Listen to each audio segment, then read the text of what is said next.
حد خالف القانون ده يعني يومه ما بيعديش، خلاص دي النهاية، انت كده جبت اخرك تتعدم.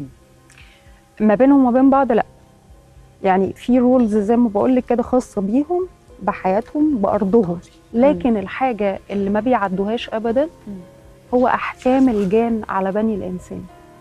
احكام الجان على الانسان.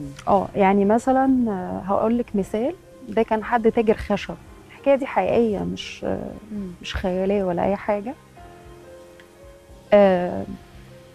والساعه 2 او 3 بالليل جه يولع في مستوقد، جاي يلاقي بعض النفايات. عارفين اي مصنع خشب بيبقى عامل ازاي، قطع خشب وفي نفايات كتير، فمولع فيها في وقت مش حلو. فللاسف الشديد الوقت اللي هو ولع فيه ولع في طفل من اطفالهم وهو لا يدرك، ما يعرفش ولا ذكر ولا سمى ولا اي حاجه. عارفه انت الناس العشوائيه اللي هي بتيجي يلا في اي وقت، هم عندهم بقى بالمرصاد الحقد على بني الانسان عشان الارض يعدوا. هم عارفين كويس قوي ان هو مش شايف، يعني هم عارفين وعندهم الخلفيه ان هم اللي بيشوفونا، احنا ما نقدرش، احنا ما نعرفش عشان في حجاب ما بيننا وما بينهم. لكن هو يقول لك لا، الوقت بتاعه اللي رب العباد اداهوله من بعد صلاه الفجر لحد المغرب، من بعد المغرب ده بتاعنا. هم اعتقادهم جدا، يعني هم مقتنعين ان الليل ما ده سميتش ليه، بتاعهم. ما ذكرتش ليه. ده حرفيا ده بجد. فلو حد عمل حاجه غلط ما يقصدش بالليل، انت سميت من بعد المغرب، انت شغلك امتى؟ ده مش ميعاد شغلك. يا نهار ابيض. الساعه 3 بالليل او الساعه 2 بالليل. فكان في طفل من الاطفال، الراجل ده ايه اللي حصل له؟ كان كل يوم يجي الميعاد اللي ولع فيه، يتاخد من على السرير، يتشال ويتهبد وكرابيك على ظهره. يا نهار اسود. مفيش علاج. واي حد يشوف يلاقي حروق كرباج، حد بيضربه. جلده يعني ظهره كان بايظ خالص. كان ماشي بشنطه فلوس، على مين اللي يعالجه؟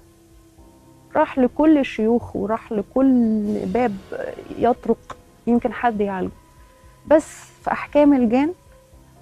ولو حد معاه مملكه الجن ممنوع اي روحاني بيتعامل مع هذا العالم يقول له ما اقدرش اعمل لك حاجه. حكم الجان لا يجوز. طب وحكم الجن ده كده طول حياته، يعني طول إلا حياته اذا بقى في ناس، خلينا نقول ان في ناس على الارض مختلفين وعندهم بعض الهبات. رب العباد لما بيريد لحد حاجه بيقدر له الاسباب. في عيله معينه واسم اسماء ناس معينه ليها طريق في هذا العالم، هم الوحيدين اللي بيتعاملوا مع احكام الجن. راح لحد فاضل رحمه الله، كان قطب من اقطاب هذا المجال، وقال له اعمل ايه، انا بتضرب وخلاص مش طايق، وماشي بشنطه دولارات وفلوس لان هو كان مقتدر ماليا. لحد ما الشيخ الفاضل ده رحمه الله قال له بص يا ابني، ما تخليش حد ينصب عليك، انت مشكلتك مش مع اي حد الا لو رب العباد اراد لك الشفاء. قال له ايه الحل؟ قال له حلك مع حد واحد هو مش في مصر. قال له طب اوصل له ازاي؟ قال له سافر البلد الفلانيه وهتلاقيه هناك. قال له من غير ولا رقم تليفون، هسافر كده. قال له اقصده واسال ربك وسافر الحته الفلانيه. قال له ولا ميعاد ولا، طب في اي بلد اي منطقه في الحته الفلانيه دي؟ قال له سافر وسيبها على الله واسال ربك. وفعلا سافر البلد دي، وهو في المطار انت فلان؟ حد لقاه بيساله انت فلان اللي تبع فلان اللي هو الشيخ الفاضل؟ قال له ايوه. قال له اتفضل هتسكن في الفندق الفلاني. وبالفعل سكن في الفندق الفلاني جنب هذا الرجل اللي يجيد التعامل مع احكام الجن. وما فضل عدى يوم التاني مستني الفرج، قاعد في الفندق، قاعد مستني مش فاهم حاجه ومش عارف حاجه، محدش بيجيله لحد ما جه بلغه حد قال له تعالى ميعادك مع فلان اللي هو من الاسره او العيله دي. وقعد معاه فعلا وقال له ادعي ربك، لو عديت النهارده على خير يبقى انت في امان، اتكل على الله. ما خدش وده، اتكل على الله بس ادعي ربك، لو النهارده عدى عليك بخير وما حصلكش نفس اللي حصل لك كل يوم يبقى انت ربنا كتب لك. طب اشمعنى اليوم ده؟ يعني عشان هو التوقيت توقيت مش يوم، هو توقيت اللي ولع فيه دون ان هو يتحصن او يذكر او ياخد باله. فهم عملوا حاجه يعني في التوقيت ده خلاص علشان هم اللي بياخدوه بيشيلوه. الكلام ده حقيقي فعلا. احكام الجان محدش بيقدر فعلا يعالجها. مش مس، مش سحر، مش تلبس، لا حكم. انت اذيت حد مننا ما بيسيبوش حقه مدى الحياه يا ساره، مدى الحياه. يعني إلا الراجل ده إذا لو ما ربك كانش بقى، ما هو حد ربك ساعده هيفضل كده خالص. غير بقى طبعا لحد لو ما يموت. ربنا طبعا سبحانه وتعالى هو لحد بقى ما يموت، ما يعني بيسيبوش الا بالموت. لحد ما يموت. دول قاسيين جدا. طب هم عارفين ان هو غصب عنه وما شافش الطفل. يقول لك ليكوا وقت، لو قال لك ما بعد المغرب ما تشتغلش يعني. ده لينا ميعاد. المهم حصل ايه بقى؟ هم كده بقول لك صارمين. مش انتوا اتكلمتوا في قوانين؟ هم افظع بكتير من اي حد، خصوصا طارهم مع بني الانس ما بيسيبوهوش.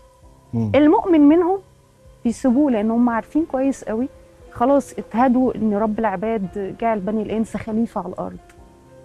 المؤمن منهم انت عملت حاجه هم عارفين ان انت ما شفتهمش. بس دي بقى فئه تانية خالص غير الفئه العاديه بقى. لكن عشان كده اسطوره انك انت ترمي حاجه تقيله السمني، اذكري بلاش بالليل تنط. الاطفال في صلاه المغرب لازم تقعدوهم، لان نفره الجان في المغرب بينطلقوا على الارض.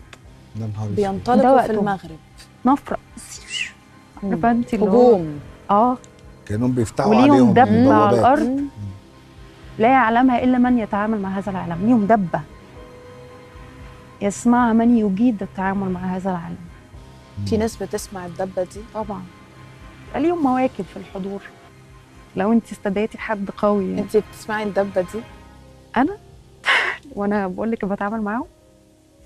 طب وبعدين حصل ايه بقى للراجل؟ شوفي اليوم ده فعلا عدى عليه، عدى التوقيت اللي بيتاخد من على السرير وبيتكربج، ما حصلوش حاجه وعدى. ورب العباد خلاص عدى الوقت ده، خلاص بقى رجع طبيعي. ابتدى يتعالج من اثار الضرب بقى، لان هو كانت سايبه كدمات واثار وجلد مشوه. الفلوس اللي كانت معاه دي طبعا ما فيش مقابل. اي حد فاهم في هذا المجال او على علم بيه لله ما بياخدش مقابل.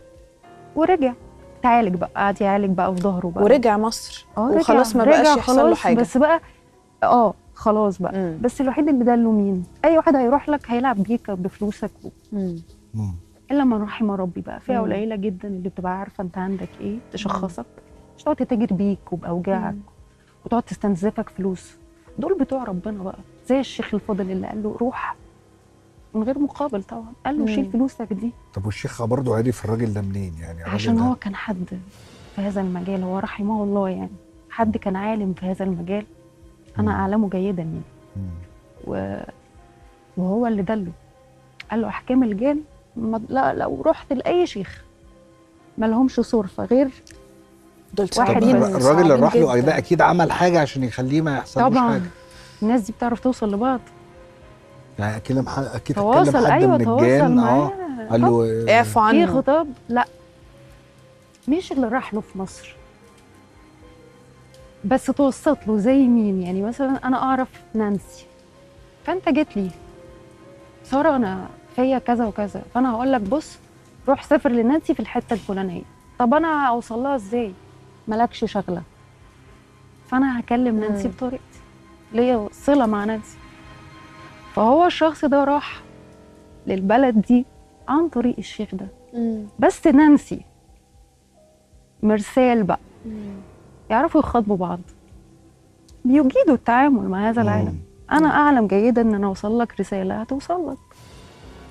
يا نهار ابيض، حاجات بس دول صعبين جدا. وانت بتقولي ان احكام الجان على الانس ده اصعب قانون عندهم جدا.